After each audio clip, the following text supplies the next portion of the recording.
नमस्ते विद्यार्थी मित्रांनो, आकाश सक्सेस अकॅडमीत सर्वांचं हार्दिक स्वागत. आपल्या पोलीस भरतीचे पेपरांना सुरुवात झालेली आहे आणि आज त्याचा पहिला पेपर होता. बऱ्याचशा जिल्ह्यांचे आज पेपर होते. आपण आकाश सक्सेस अकॅडमीद्वारे एक एक पेपर आपण व्यवस्थित विश्लेषण करण्याचा प्रयत्न करणार आहोत आणि तुम्हाला त्याचे आन्सर्स सांगणार आहोत. पण बऱ्यापैकी प्रयत्न केलेला आहे की 100% आपलं विश्लेषण अचूक राहील आणि उत्तर पण योग्य असतील. तरी त्याच्यामध्ये काही त्रुटी राहिल्यास मुलांनी तसं कमेंट बॉक्समध्ये कळवा. आपण निश्चितच त्याच्यामध्ये सुधारणा करण्याचा प्रयत्न करू. तर आज आपण पहिला पेपर बघणार आहोत जळगाव जिल्ह्यातला. जळगाव जिल्ह्याचा आपल्याला आजचा पेपर बघायचा आहे. तर आपण सुरुवात करूया पहिल्या क्वेश्चन पासून. तर पहिले मराठीचे क्वेश्चन्स होते. 25 क्वेश्चन्स आहेत मराठीचे, त्यातले आपण सुरुवात करू. पहिला प्रश्न आहे, महोदार्य याचा योग्य संधी करा.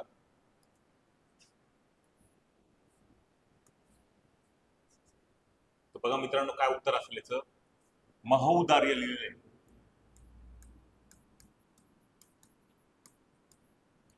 काय असणार आहे? महा प्लस औदार्य म्हणजे आ अधिक औ बरोबर काय होतो? औ. स्वरसंधीचा प्रकार आहे. स्वरसंधीमध्ये पण काय वृद्धादेश संधीचा प्रकार आहे. जेव्हा पहिल्या प्रश्नाचं उत्तर असेल महा प्लस औदार्य. त्यानंतर दुसरा प्रश्न बघा मित्रांनो, मला मनाची शांती हवी आणि अधोरेखित कशाला केलेले आहे? शांती. वाक्यामधील अधोरेखित केलेल्या शब्दाची जात. आपल्याला माहिती आहे हे नाम आहे आणि नाम कोणतं आहे? तर नाम आहे भाववाचक नाम. त्याच्यामुळे दुसऱ्या प्रश्नाचं उत्तर आहे भाववाचक नाम. त्यानंतर पिसू या शब्दाचे अनेक वचनी रूप ओळखा. आपल्याला माहिती आहे ऊचं काय होतं? वा. वचन बदलताना ऊचं काय होतं? वा. मग पिसूचं काय व्हायला पाहिजे मित्रांनो? पिसवा. म्हणून पिसूचं अनेक वचन काय आहे? पिसवा. त्यानंतर पुढचा आहे चौथा प्रश्न, काय रान या सामासिक शब्दाचे लिंग पुढीलपैकी कोणते असेल? एक गोष्ट लक्षात घ्या, जेव्हा पण सामासिक शब्द असतो त्यामध्ये लिंग आपल्याला दुसऱ्या शब्दावरनं ओळखायचं असतं. काय रान मध्ये दुसरा शब्द कोणता आहे? रान. आणि रान काय आहे आपण कसं ओळखतो? तो असेल तर पुल्लिंगी, ती असेल तर स्त्रीलिंगी आणि ते असेल तर नपुंसकलिंगी. आपण काय म्हणतो? ते रान. त्याच्यामुळे गायरान हा शब्द कसा आहे? नपुंसकलिंगी. त्याच्यामुळे चौथ्याचं उत्तर काय असेल? नपुंसकलिंगी. नंतर पाचवा प्रश्न आहे, जे चकाकते ते सोने नसते. काय विचारलंय? जे चकाकते ते सोने नसते. याच्यामध्ये जे हे काय आहे? काय विचारलंय? जे हे काय विचारलंय? ते हे आहे दर्शक सर्वनाम, आपले संबंधी सर्वनाम. पण जे काय करते तेशी जोडते, त्याच्यामुळे काय आले उत्तर? दर्शक सर्वनाम. तुम्हाला जर पूर्ण वाक्य विचारलं असतं तर जे ते तर ते काय आलं असतं? संबंधी सर्वनाम. पण जे चकाकते ते काय आहे? दर्शक सर्वनाम. त्याच्यामुळे पाचचं उत्तर काय आहे? दर्शक सर्वनाम. 6 नंबर बघा, सचिनने काल 50 धावा काढल्या. या वाक्यात 50 काय आहे? आपल्याला माहिती पाहिजे 50च्या पुढे काय आलेले आहे? धावा. म्हणजे 50 इथे काय काम करते? विशेषण. आणि एक संख्या सांगितलेली आहे, त्याच्यामुळे काय उत्तर असणार आहे? संख्यावाचक विशेषण. त्याच्यामुळे 50 हे वाक्यात काय काम करते? संख्यावाचक विशेषण. त्यानंतर 7वा प्रश्न बघा, पुढीलपैकी कोणते वाक्य हे सकर्मक क्रियापदाचे आहे? काय विचारलं? हे सकर्मक क्रियापद म्हणजे वाक्यात काय पाहिजे आपल्याला? कर्म. पहिला प्रश्न बघा, श्रावणीला थंडी वाजते. त्यामुळे क्रियापद काय आहे? वाज. वाजणारी काय आहे? थंडी. त्याच्यामुळे कर्ता काय झाला? थंडी. आणि वाजलेली काय आहे? थंडीच. म्हणजे वाक्यात कर्म पण थंडी झालं, कर्ता पण थंडी झाला. म्हणजे काय आहे? वाक्यात कर्म नाही. त्याच्यानंतर कानात वारे शिरले. शिरणारे काय मित्रांनो? वारे. आणि शिरलेले काय? वारे. म्हणजे कर्ता आणि कर्म या दोघांचंही उत्तर एकच येत असल्यामुळे ह्या वाक्यात पण कर्म नाही. हा ऑप्शन गेला, हा ऑप्शन गेला. सीतेने हनुमानास ओळखले. ओळखणारी कोण आहे? सीता. आणि ओळखलेला कोण आहे? हनुमान, म्हणजे हनुमान वाक्यात काय झालेलं आहे? कर्म. या वाक्यात कर्म असल्यामुळे वाक्य कसं होऊन जातं? सकर्मक. त्यामुळे या प्रश्नाचं उत्तर आहे बी, सीतेने हनुमानास ओळखले. तर आपण खालचं ऑप्शन बघू. मला पपई आवडते. क्रियापद आहे आवडते, मूळ धातू आहे आवड. आवडणारी काय? पपई. आणि आवडलेली काय? पपई. त्याच्यामुळे कर्ता आणि कर्म एकच शब्द असल्यामुळे वाक्यात कर्म नाही. आणि सकर्मक म्हणजे काय? वाक्यात कर्म पाहिजे. म्हणून 7 क्रमांकाचं उत्तर आहे सीतेने हनुमानास ओळखले. हे प्रश्नाचं उत्तर आहे. त्याच्यानंतर संख्यावाचक विशेषण, याचं उत्तर दर्शक सर्वनाम. 8 नंबरचं बघा. खालीलपैकी शुद्ध शब्द ओळखा. तुम्हाला अचूक शब्द ओळखायचा आहे, व्याकरण दृष्ट्या म्हणा किंवा लिहिण्याच्या दृष्टीने. तर तीर्थस्थान आपण कसं लिहितो? तीर्थस्थान. त्याच्यामुळे हा चुकतो. तीक्ष्ण, तीक्ष्ण बरोबर आहे. तिखट, तिखट आपण असा लिहितो. आणि तात्काळ न लिहिता आपण काय लिहितो? तत्काळ. त्यामुळे उत्तर काय असणार मित्रांनो? तीक्ष्ण. शुद्ध शब्द कोणता याच्यातला? तीक्ष्ण. त्याच्यानंतर भित्रा माणूस यासाठी खालीलपैकी कोणता अलंकारिक शब्द वापरतात?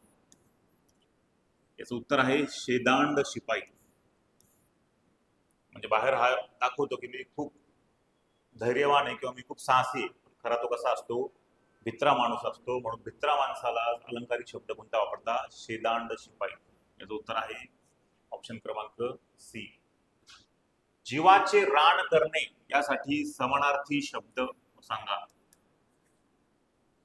जीवाचे रान करणे यासाठी समानार्थी शब्द बघा. हाडाची काडे करणे म्हणजे खूप कष्ट करणे म्हणजे जीवाचे रान करणे. म्हणून समानार्थी शब्द काय? वाक्प्रचार काय असणार आहे? जीवाचे रान करणारा हाडाची काडे करणे. हाडे मोडणे नाही. जीवाची लाही लाही होणे म्हणजे काय?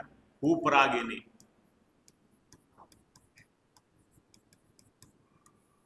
त्यामुळे उत्तर काय असणार आहे? हाडाची काडे करणे म्हणजेच काय? जीवाचे रान करणे म्हणजे खूप कष्ट करणे. त्याला चित्र काढता येत नाही.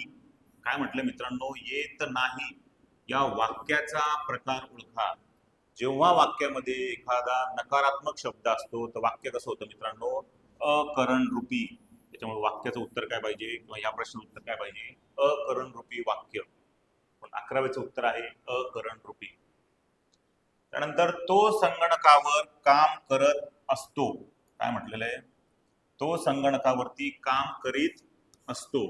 या वाक्याचा काळ ओळखा. एक लक्षात ठेवा मित्रांनो, करत आहे, करत आहे असा जर असता तर तो असता चालू वर्तमान काळ किंवा साधा वर्तमान काळ. पण हा करत असतो म्हणजे हा नेहमी संगणकावर काम करत असतो. जेव्हा अशी ही नेहमीची क्रिया असते तेव्हा वाक्याचं उत्तर काय असेल? रीती वर्तमान काळ. म्हणून तो संगणकावर काम करत असतो याचं उत्तर काय आहे? रीती वर्तमान काळ. पुढचं बघू आपण.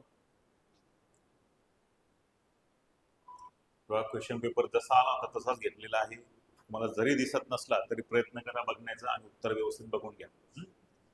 13व्या नंबरचा प्रश्न आहे. पुढीलपैकी कोणत्या गटातील शब्द काय आहे? क्रिया विशेषण अव्यय या जातीचे आहे. म्हणजे काय विचारलंय?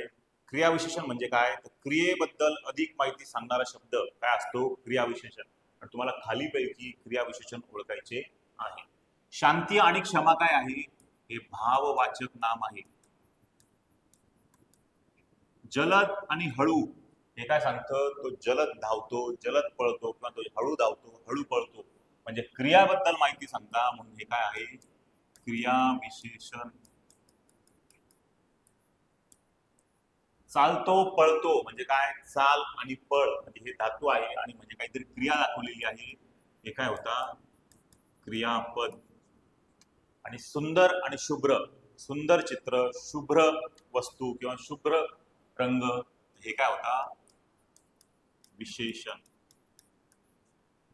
आपल्याला काय विचारलं? क्रियाविशेषण अव्यय जातीचे आहे तर काय आहे? जलद आणि हळू हे काय आहे? क्रियाविशेषण अव्यय या जातीचे आहे. खबरदार, जर टाच मारुनी जाल पुढे, चिंधड्या उडवीन राई राई एवढ्या.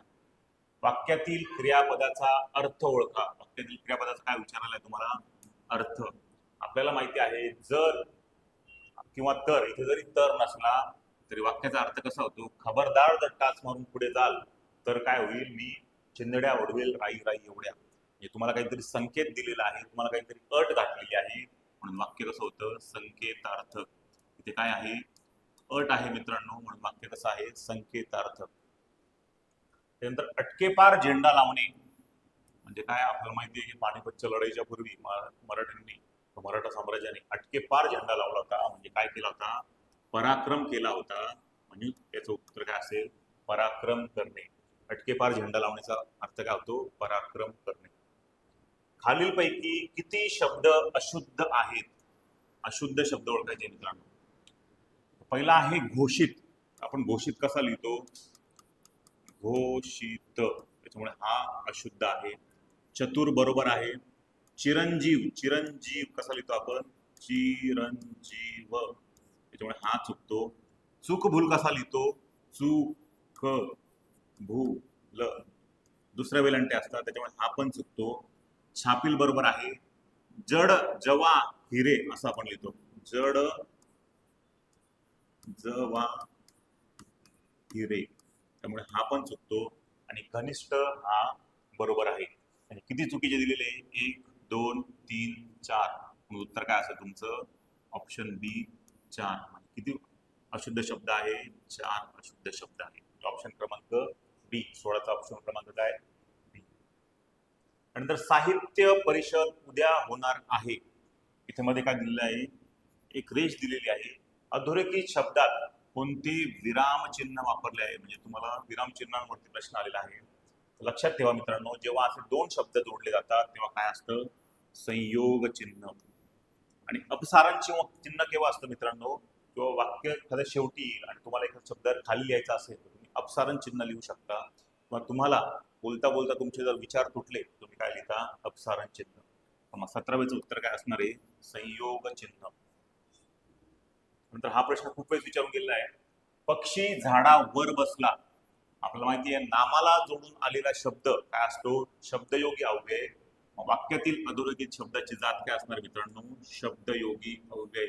नामाला हा काय केलेला आहे, जोडून आलेला आहे, हा काय असणार आहे, शब्दयोगी अव्यय. म्हणजे 18चं उत्तर आहे ब.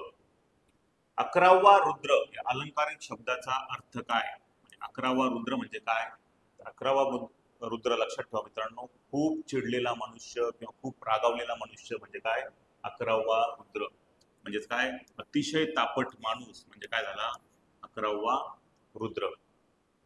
नंतर खाली बघा, खालीलपैकी गटात न बसणारा विचारलाय तुम्हाला, म्हणजे खाली जे शब्द दिले आहेत कोणत्या गटात बसत नाही, तर बघा कांचन, हेम आणि कणक हे तिघेही आपण सोन्याला समानार्थी शब्द वापरतो. म्हणजे सोने या शब्दाला तिन्ही शब्द हे समान आहे, कांचन, हेम आणि कणक. आणि रौप्य म्हणजे चांदी असते, म्हणून उत्तर काय असणार आहे, रौप्य. गटात न बसणारा शब्द कोणता आहे मित्रांनो, रौप्य. खाली दिलेल्या शब्दापैकी जोडाक्षर असलेला शब्द ओळखा. काय विचारलंय, जोडाक्षर असलेला शब्द ओळखा. लक्षात घ्या, हा जरी अंडज असला इथे काय आहे, अनुस्वार आहे, त्याच्यामुळे हा जोडाक्षर नाहीये. गृहमध्ये काय आहे, ग अधिक अ अधिक रू, आणि रू असल्यामुळे हा काय आहे, रू हा स्वर असल्यामुळे हा काय होतो, गृह हा जोडाक्षर होत नाही. त्यानंतर तसाच आहे कृपा, क अधिक रू. आपल्याला माहिती आहे जोडाक्षर कशाला म्हणायचं, एवढं लक्षात ठेवा.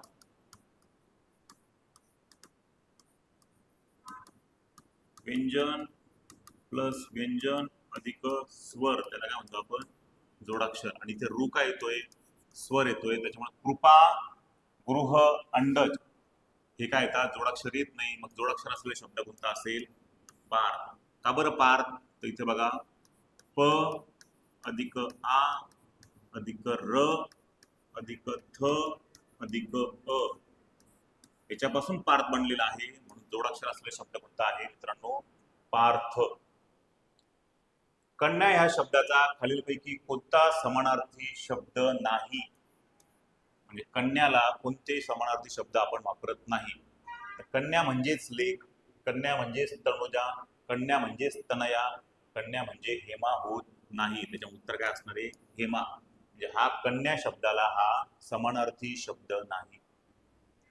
त्यानंतर भाववाचक नाम असलेले शब्द ओळखा. भाववाचक असलेले नाम ओळखा. सुंदर, शत्रुत्व, गरीब, देव. लक्षात ठेवा, ताई, की, गिरी, आई, यत्व, पण, पणा असे जर काही प्रत्यय लागलेले असतील तर तो काय होतो, भाववाचक नाम होतं. इथे बघा त्व लागलेला आहे, इथे आहे त्व, त्यामुळे शत्रुत्व हा काय होतो, भाववाचक असलेले नाम आहे, म्हणून 23चं उत्तर येतं शत्रुत्व.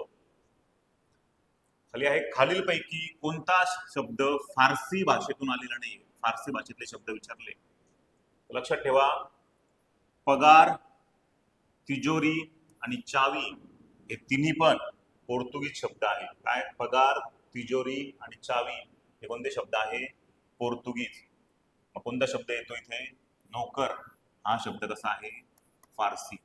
याचं उत्तर काय असणार आहे, ऑप्शन क्रमांक बी, नोकर.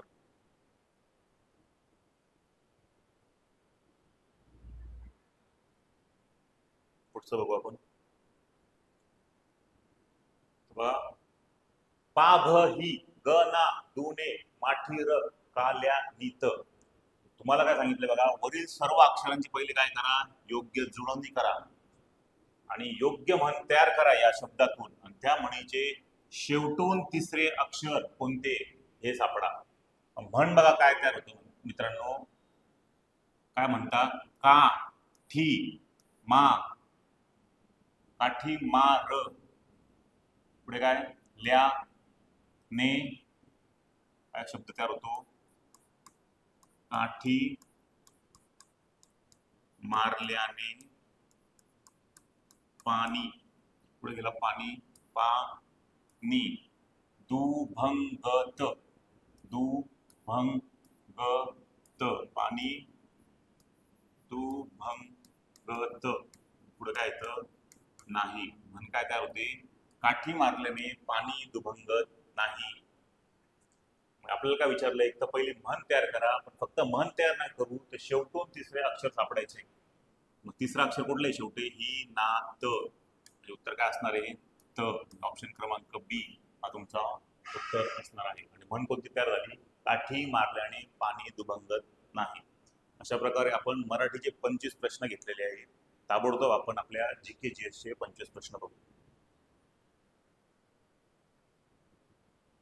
मॅथ्सचं पण आपलं लगेच येणार आहे. सध्या आपण सुरुवातीला हे बघून घेऊ.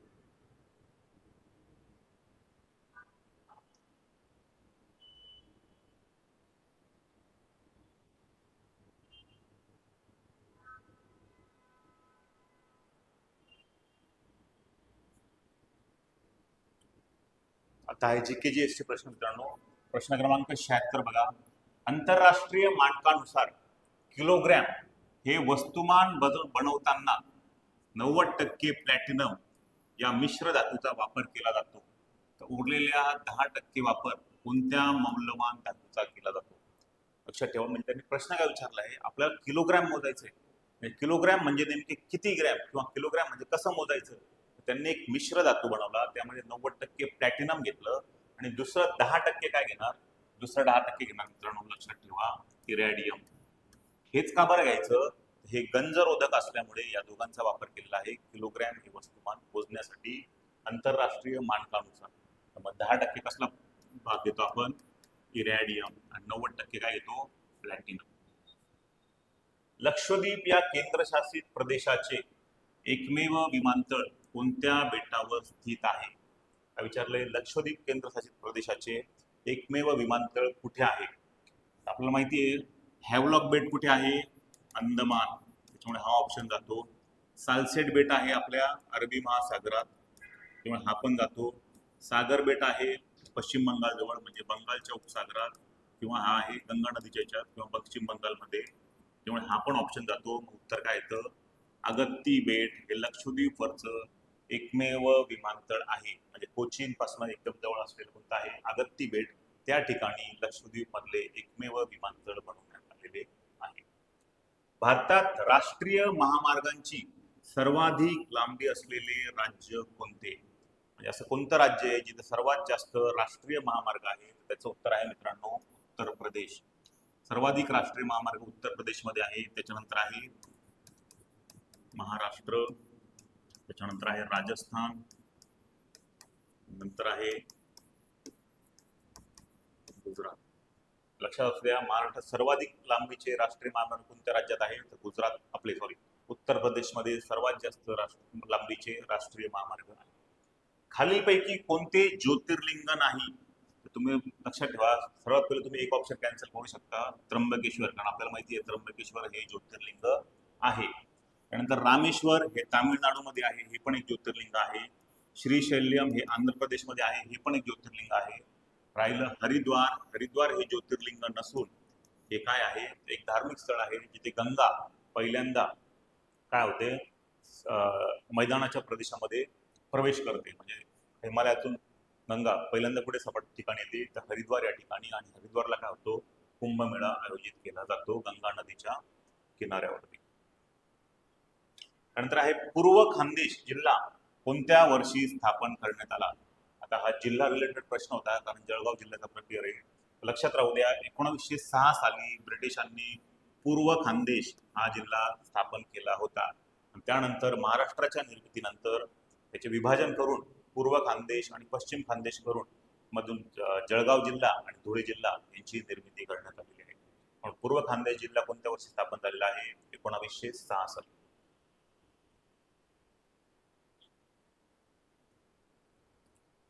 खालीलपैकी कर्नाटक संगीतातील प्रसिद्ध त्रिमूर्तीपैकी एकाचे नाव नाही. म्हणजे खालीलपैकी एक त्रिमूर्ती आहे जे कर्नाटकी संगीतामध्ये त्यांनी व्यवस्थित योग्य काम केलेलं आहे, पण एक व्यक्ती असं नाहीये. त्याचं उत्तर आहे बाल मुराली कृष्ण. आधुनिक काळामधील कर्नाटक संगीतातले ते गायक आहे, पण हे काय आहे? प्राचीन काळापासून हे त्रिमूर्ती आहे. त्यामुळे त्यागराज, रामाशास्त्री आणि मुथुस्वामी दीक्षितर, त्याच्यामुळे बाल मुरारी कृष्ण हे त्रिमूर्तींपैकी नाहीये. म्हणून त्याचं उत्तर आहे बाल मुरली कृष्ण. त्यानंतर भारतामध्ये ऊर्जेचा सर्वात मोठा स्रोत कोणता आहे? सर्वांनाच माहिती आहे कोळसा. आपण अजूनही आपल्या औष्णिक विद्युत केंद्रामधून म्हणजे कोळशाद्वारे 56% ते 60% औष्णिक विद्युत केंद्रांमध्ये ऊर्जेची निर्मिती कोळशापासून करतो. त्याच्यामुळे ऊर्जेचा भारतातील सर्वात महत्वाचा स्रोत काय मित्रांनो? कोळसा. त्यानंतर खालीलपैकी कोणत्या पर्यायामध्ये राज्यांची पूर्वेकडून पश्चिमेकडून मांडणी करायची मित्रांनो? पूर्वेकडून म्हणजे कोणती? इकडनं पुढे तुम्हाला इकडे मांडणी करायची. तर मग सर्वात पहिले काय येईल? आपण ऑप्शन वरनं जाऊ. तर काय असणार आहे? सर्वात पहिले राजस्थान नसणार आहे, मध्य प्रदेश नसणार आहे, त्रिपुरा असेल, पश्चिम बंगाल असेल, गुजरात असेल, पण इथे बघा बिहार आलेले आहे, म्हणजे परत पूर्वेकडे गेला, म्हणून हा पण ऑप्शन राहत नाही. आपल्याकडे ऑप्शन एकच उरतो, नागालँड. इथे असतं नागालँड, त्याच्यानंतर पश्चिम बंगाल, त्याच्यानंतर छत्तीसगड, त्यानंतर आहे आपला महाराष्ट्र. म्हणून उत्तर काय असेल? नागालँड, पश्चिम बंगाल, छत्तीसगड आणि महाराष्ट्र. तुम्हाला पूर्वेकडून पश्चिमेकडे विचारली होती, म्हणजे त्या साईडने या साईड पर्यंत तुम्हाला यायचं होतं. त्यामुळे उत्तर काय असणार आहे? ऑप्शन क्रमांक डी उत्तर आहे याचं. त्यानंतर पुढचा आहे 84 प्रश्न. खालीलपैकी योग्य जोड्या जोडून योग्य पर्यायांची निवड करा. खाली काय दिलेले आहे? प्रत्येक देश आणि त्यांचे विमानांचं नाव दिलेलं आहे मित्रांनो. म्हणजे कोणता देश कोणतं जेट विमान वापरतो किंवा कोणते फायटर पायलट वापरतो किंवा कोणते फायटर विमान वापरतो याची माहिती दिलेली आहे. आपल्याला एवढं माहिती आहे की फ्रान्स आपण कोणाकडनं आपले राफेल आपण कोणाकडनं घेतलेलं आहे? फ्रान्सकडनं. आणि भारताचं काय आहे? तेजस. तर सीचं आपल्याला काय पाहिजे होतं? 2. बघा इथं सीचं 2 कुठे आहे? इथे नाहीये, इथे नाहीये, इथे आहे, इथे नाहीये. म्हणजे तरी तुम्हाला जरी एक उत्तर माहिती असतं तरी पण तुमचं उत्तर आलं असतं ऑप्शन क्रमांक बी. आपण जर पूर्ण लावलं तर लक्षात घ्या, रशियाकडून आपण काय घेतलेलं आहे? MiG-29 आणि अमेरिकेचं काय आहे? F-16. उत्तर काय असतं? America F-16, Russia MiG-29, France Rafale, Bharat Tejas. तुम्हाला एक जरी उत्तर माहिती असतं तरी तुम्हाला हा प्रश्न सुटला असता. त्यामुळे अशाच पद्धतीने टाइम वाचून सोडवण्याचा प्रयत्न करा. संगणकामध्ये कॅच मेमरी ही काय असते? आपल्याला माहिती आहे, आपण जेव्हा मोबाईल वापरतो तर आपल्याला मधनं मेसेज येतात की काय? You want to delete your cache memory. तर कॅच मेमरी काय असते? थोड्या कालावधी साठवलेली मेमरी असते. म्हणजे काय? लहान बफर स्टोरेज. थोड्या काळासाठी साठवलेली असते माहिती, त्याला काय म्हणतात, लहान बफर स्टोरेज. म्हणजे कॅच मेमरी काय आहे, लहान बफर स्टोरेज. पुढचं बघा, तलावाच्या वरचा पृष्ठभाग बर्फात गोठलेला असताना तलावाच्या तळाशी असलेल्या पाण्याचे तापमान साधारण किती असते? याला काय म्हणतात मित्रांनो, पाण्याचे असंगत आचरण.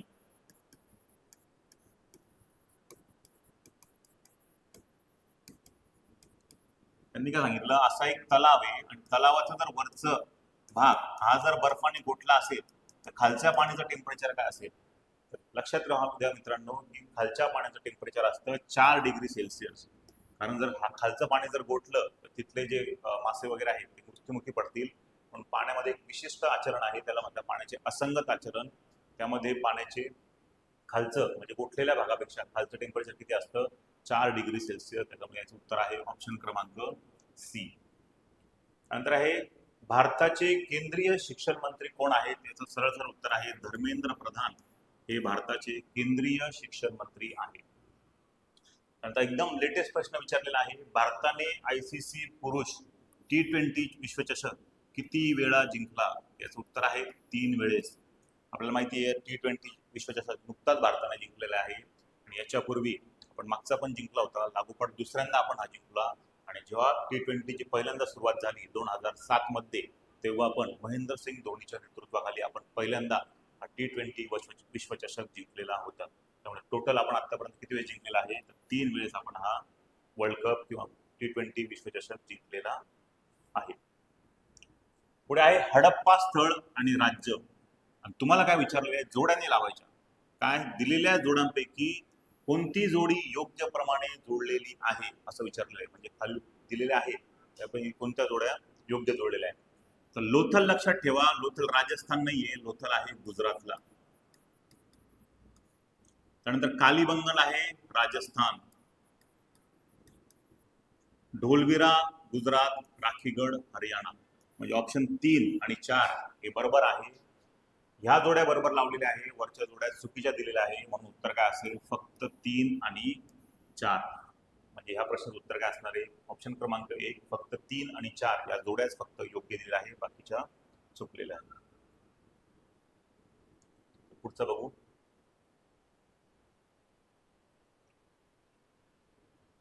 दोन 2024 मध्ये लोकसभा निवडणुका किती टप्प्यामध्ये घेण्यात आला? आपल्याला माहिती आहे की किती टप्प्यामध्ये झालेल्या आहे? 7 टप्प्यांमध्ये निवडणुका झालेल्या होत्या आपल्याकडे. ते विचारलं होतं की लोकसभेच्या निवडणुका या 2024 आल्या त्याला किती टप्प्यामध्ये झाल्या? तर 7 टप्प्यांमध्ये या निवडणुका घेण्यात आल्या होत्या. नंतर क्रमांक 91, भारतीय राज्यघटनेतील जीविताचे व व्यक्तिगत स्वातंत्र्याचे संरक्षण कोणत्या कलमाने दिलेले आहे? लक्षात राहू द्या, जीवित आणि व्यक्तिगत स्वातंत्र्याचं कलम आहे कलम क्रमांक 21. कलम 25 आहे धर्म स्वातंत्र्याबाबत. त्याच्यानंतर अत्याधिक शिक्षेपासून संरक्षण आणि 14 समानता या गोष्टी येतात. आपल्याला काय विचारलं? जीवित आणि व्यक्तिगत स्वातंत्र्य. तर काय असेल मित्रांनो? कलम 21 मध्ये आपल्याला ही माहिती दिलेली आहे. भारतात नवीन फौजदारी कायदे कोणत्या तारखेपासून लागू झाले? तर लक्षात राहू द्या 1 जुलै 2024 पासून भारतात हे फौजदारी कायदे लागू झालेले आहेत. त्याच्यामध्ये भारतीय न्याय संहिता, भारतीय नागरिक सुरक्षा संहिता आणि त्याच्यानंतर साक्ष पुरावा अधिनियम. साक्ष अधिनियम हे 3 आपल्याला कायदे हे नवीन लागू झालेले आहे. इंडियन पिनल कोड, CRPC आणि भारतीय पुरावा कायदा यांच्याऐवजी हे 3 नवीन कायदे लागू झालेले आहे. कधीपासून लागू झालेले आहे? तर 1 जुलै 2024 पासून हे कायदे लागू झालेले आहे. पुढचा आहे ॲपिकल्चर म्हणजे काय? ॲपिकल्चर म्हणजे लक्षात राहू द्या मधमाशी पालन. मधमाशी पालनाला आपण काय म्हणतो? ॲपिकल्चर. त्याच्यामुळे हे लक्षात राहू द्या, ॲपिकल्चर म्हणजे मधमाशी पालन. त्यानंतर महत्वाचे देश आहेत आणि त्यांच्या राजधान्या आहेत. आपल्याला माहिती आहे अर्जेंटिनाची राजधानी आहे ब्युनॉस आयर्स. नरेंद्र मोदींना नुकत्याच हा एक पुरस्कार भेटला ब्युनॉस आयर्सचा, तो आपण आपल्या लेक्चरमध्ये घेतला होता. फिनलँडची राजधानी आहे होल्सिंग. सोमालियाची आहे मोगादिशू आणि मंगोलियाची राजधानी आहे उलन बातर. अशा क्रम लागतील. फिनलँडची काय आहे? होल्सिंग. म्हणजे तुम्हाला एक क्रमांकाला काय पाहिजे? 2. कुठे कुठे 2 आहे? या ठिकाणी 2 आहे, या ठिकाणी 2 आहे. त्याच्यानंतर मंगोलियाची राजधानी आहे उलन बातर, म्हणजे डी क्रमांकाला आपल्याला 1 पाहिजे.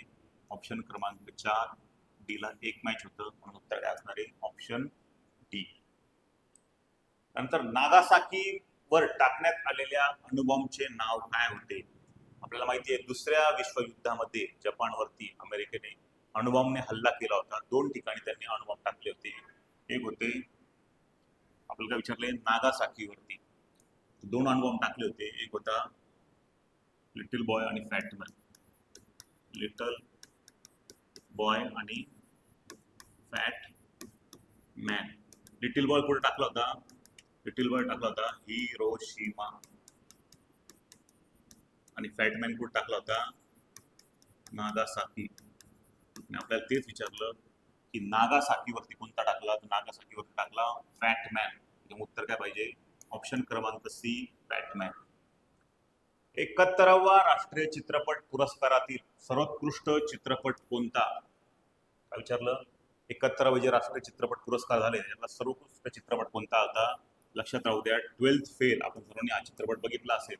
या चित्रपटाला सर्वोत्कृष्ट चित्रपटाचं पारितोषिक भेटलेलं होतं. जवानसाठी शाहरुख खानला सर्वोत्कृष्ट अभिनेत्याचं पारितोषिक भेटलेलं आहे. केरलासाठी सर्वोत्कृष्ट दिग्दर्शकाचं पारितोषिक भेटलेलं आहे. आणि मिसेस चॅटर्जी वर्सेस नॉर्वेमध्ये राणी मुखर्जीला सर्वोत्कृष्ट अभिनेत्रीचं पारितोषिक भेटलेलं आहे. पण आपल्याला काय विचारलंय? सर्वोत्कृष्ट चित्रपट. चित्रपट कोणता होता? 12th fail. त्याच्या उत्तर काय असेल? 12th fail. त्र्यंबकेश्वर येथे मागील कुंभमेळा कोणत्या वर्षी झाला? तर माहिती आहे, तर 12 वर्षांनी नाशिक आणि त्र्यंबकेश्वर या ठिकाणी कुंभमेळा भरतो. आणि 2027 ला पुढचा कुंभमेळा होणार आहे. 12 वर्षांनी जर विचार केला तर मागचा कुंभमेळा कधी झाला असेल? बघ, 2015 साली. त्याचं उत्तर काय असेल? Option C. काझीरंगा हे राष्ट्रीय उद्यान कोणत्या राज्यात आहे? काझीरंगा उद्यान मित्रांनो एकशिंगी गेंड्यांसाठी आहे. ते कुठल्या राज्यात आहे? तर आसाम ह्या राज्यामध्ये काझीरंगा हे राष्ट्रीय उद्यान आहे. आणि ते कोणासाठी आहे? तर एकशिंगी गेंडे.